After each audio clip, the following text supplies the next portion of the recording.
रोहित, उठ। उठ जा भाई, क्या हुआ तुझे? कुछ तो बोल। ये क्या, तेरे शरीर पर खून? ये कैसे हुआ? रात का समय था। चारों ओर अंधेरा फैला हुआ था। पूरे जंगल में एक अजीब सा माहौल था।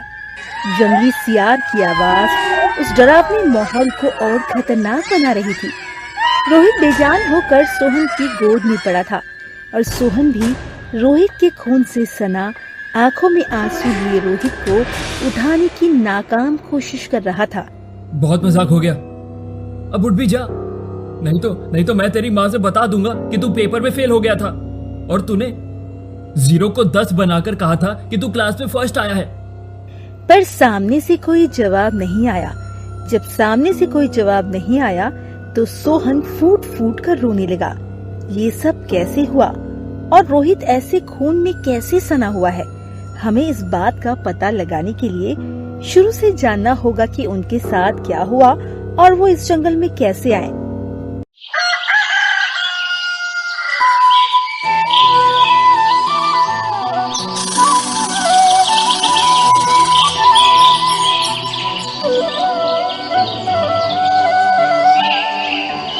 रोहित, अब उठ जा। देख, सुबह हो गई। आज रविवार है तो क्या तू दिन भर सोता ही रहेगा? अरे माँ, सो थोड़ी देर और सोने दो, अभी उठ जाऊंगा। नहीं, मैं तेरा कोई कहना नहीं मानने वाली। अब उठ जा, मुझे घर की सफाई करनी है। रोहित उठ जाता है और उठते ही दीवार पर टंगी अपने पिताजी की तस्वीर को प्रणाम करता है। आज पिताजी को गए पूरे 1 महीना हो गया है, पर आज तक नहीं पता चला कि उनकी मौत आखिर कैसे हुई। बस एक बात पता चले कि आपको किसने मारा है, मैं उसे जिंदा नहीं छोड़ूंगा। माधवी भी उस तस्वीर को देखकर उदास हो जाती है, पर वो खुद को संभालते हुए कहती है, रोहित, तेरे पेपर का रिजल्ट कैसा आया? शायद कल ही तो आने वाला था। हाँ माँ, रिजल्ट आ गया है। खुशी की बात तो ये है कि मुझे 10 में से 10 अंक मिले हैं। अच्छा, आप वो सब छोड़ो, मैं अभी बाहर सोहन के साथ खेलने जा रहा हूँ। रुक, कहीं नहीं जाना है। पहले खाना खा, फिर जहाँ जाना है जा। माधवी रोहित को खाना दे देती है और रोहित खाना खाने लगता है। खाना खाकर वो बाहर चला जाता है। तभी माधवी खुद से कहती है, चलो अच्छा हुआ ये बाहर घूमने जा रहा है, इससे इसका मन हल्का होगा और ये अपने पिता की मौत के सदमे से बाहर आ सकेगा। कुछ दिन बीत जाते हैं। माधवी को लगता है रोहित सब कुछ भूल गया है, लेकिन माधवी को ये नहीं पता था कि रोहित के दिल में अभी भी बदले की आग जल रही है। वो उस रहस्य को सुलझाने में लगा था कि आखिर उसके पिता की मृत्यु कैसे हुई। रोहित इसी बारे में कुछ सोच रहा था, तभी ओ भाई, कहाँ खोया हुआ है? मैं तुझे कब से आवाज दे रहा था, पर तू अपने में ही खोया हुआ है। अरे सोहन, तू है क्या? मैंने ध्यान ही नहीं दिया। और बता, क्या हाल चाल है और कहाँ जा रहा है? मैं ठीक हूँ भाई, बस तेरे पास ही आया था। क्या तुझे उस बारे में कुछ पता चला? नहीं यार, पता नहीं क्या रहस्य है, कोई भी सुराग नहीं मिल रहा। किसी ने बहुत ही सफाई से काम किया है। भाई, तू उस बारे में भूल क्यों नहीं जाता? जो हो गया सो हो गया। अब अपनी माँ के साथ शांति से रह और अब किसी से दुश्मनी ना मोल तो अच्छा रहेगा। तू तो मुझे जानता ही है, मैंने जो फैसला कर लिया तो उसके बाद मैं अपने आप की भी नहीं सुनता। मुझे पता है, इसीलिए तुझे समझा रहा हूं। जिन्होंने तुम्हारे पिता को मारा है वो बहुत ही खतरनाक लोग हैं। अगर उन्होंने तेरे साथ कुछ ऐसा वैसा कर दिया तो तेरी माँ का क्या होगा? क्या तुझे मेरी बात समझ नहीं आ रही? वो चाहे जितने भी खतरनाक हो, मेरे बदले की आग तभी शांत होगी जब मेरे हाथ में मेरे पिता के कातिल का खून होगा। और अगर मुझे कुछ भी हो गया तो तू तो है ना मेरी माँ का ख्याल रखने के लिए। मुझसे वादा कर कि अगर मुझे भविष्य में कुछ हो भी गया तो तू उनका ख्याल रखेगा। ऐसी बातें ना कर, मैं तुझे कुछ होने नहीं दूंगा। तेरे पास आने वाले हर खतरे को पहले मुझसे होकर गुजरना होगा, और अगर तुझे बदला ही लेना है तो तू जानता ही है कि मैं तेरे साथ इस आग में कूदने के लिए तैयार हूँ। रात हो गई थी। और पूरे गांव में अजीब सा सन्नाटा छाया हुआ था। रात के अंधेरे में जंगल के जानवरों की आवाज साफ सुनाई दे रही थी और रोहित को नींद भी नहीं आ रही थी। वो बाहर निकल के घूम रहा था, तभी उसे किसी के छुप छुप के जाने की आवाज आई। ये यहाँ क्या पे हो रहा है? और इतनी रात को ये जंगल की ओर क्यों जा रहा है?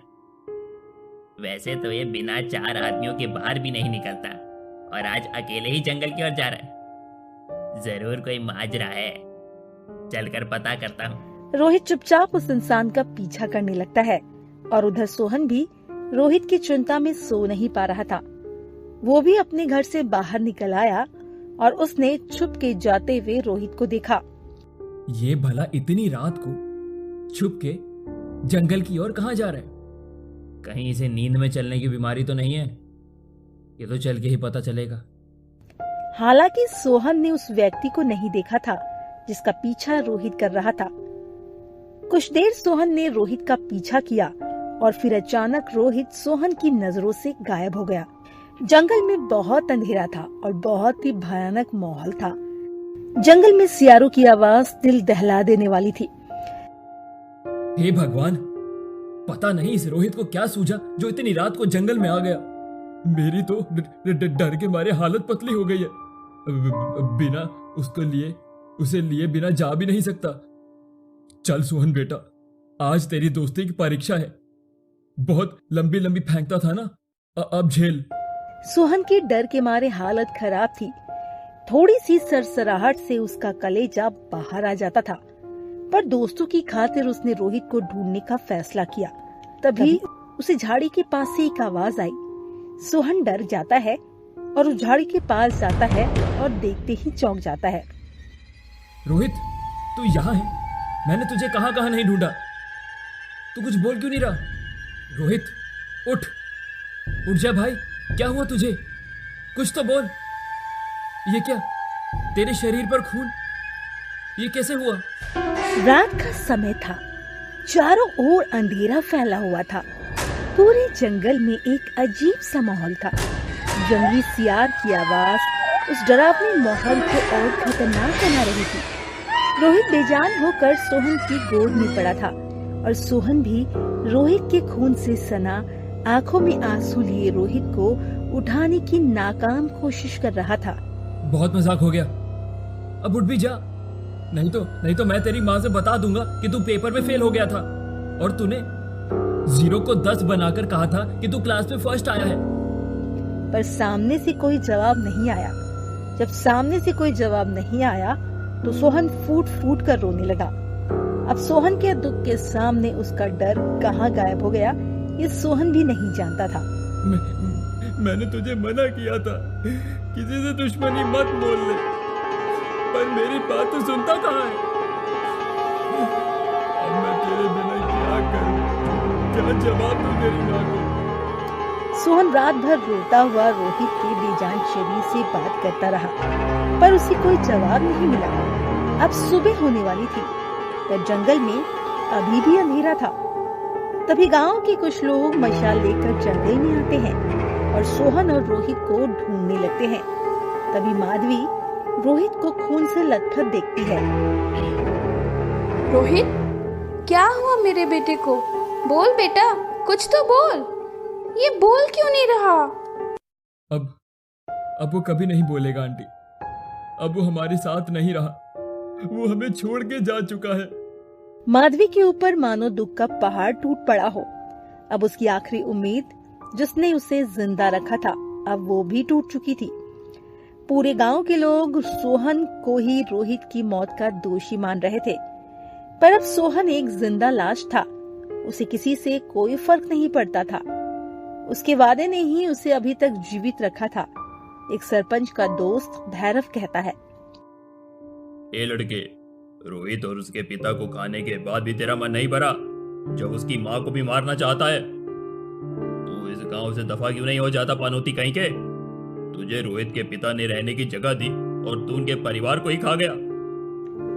अगली अमावस्या से ही गांव में रहस्यमयी तरह से लोगों की मौत होने लगी। अचानक एक दिन सरपंच के घर से डरावनी आवाज आ रही थी। सभी लोग अपने अपने घर से बाहर निकलकर देख रहे थे।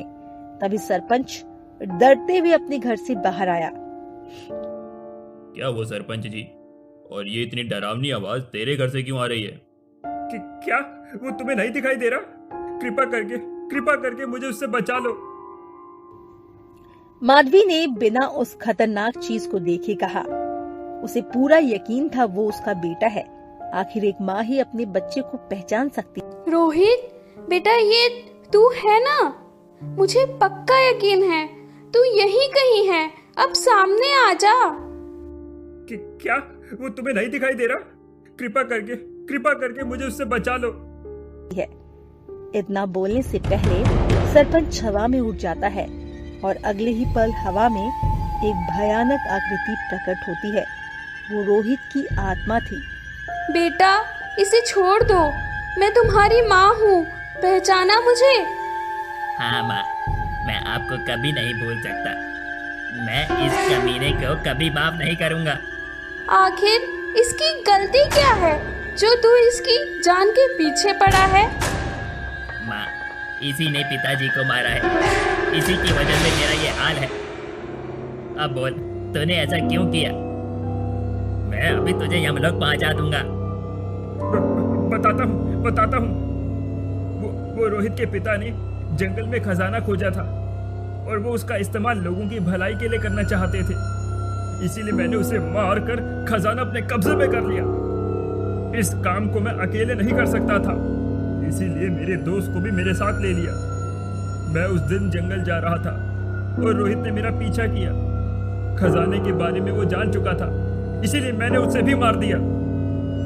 माँ, इस पापे की वजह से हमारा घर उजड़ गया और आप इसे माफ करने को कह रही है? मैं इसे मार डालूंगा। रोहित सरपंच को मारने वाला था। तभी सरपंच की पत्नी शैलवी आ जाती है। मैं आपसे अपने पति की जान की भीख मांगती हूँ, कृपया करके इन्हें छोड़ दो। रोहित ने उसे माफ कर दिया और सभी गांव वालों ने रोहित की आत्मा की शांति के लिए प्रार्थना की। और तभी रोहित धीरे धीरे गायब हो गया और उसकी आत्मा को शांति मिल गई।